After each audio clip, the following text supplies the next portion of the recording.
Hi everyone and welcome back to another video.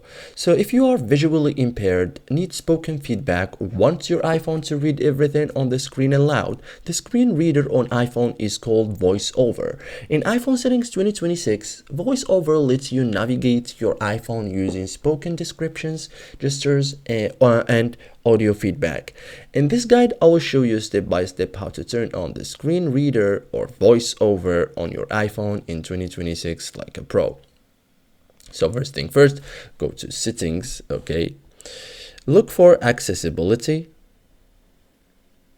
This is where all vision and assistive features are located, okay?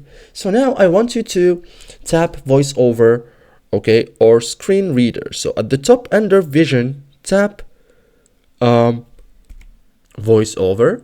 Okay, so VoiceOver is the iPhone's built-in screen reader. Okay, so toggle on VoiceOver like this. Alert. VoiceOver would like to send you notifications. Okay. Start cancel button. Cancel button.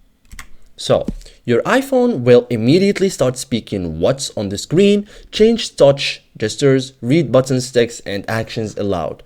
Important, controls work differently when VoiceOver is on, okay? So learn basic VoiceOver gestures. So once enabled, tap once, select item. Double tap, activate selected item. Swipe left or right, move between items. Two fingers swipe down, read screen from top. Two finger tap, pause or resume speech. So this is normal behavior, okay? So thank you guys for watching this video and see you guys in the next tutorial.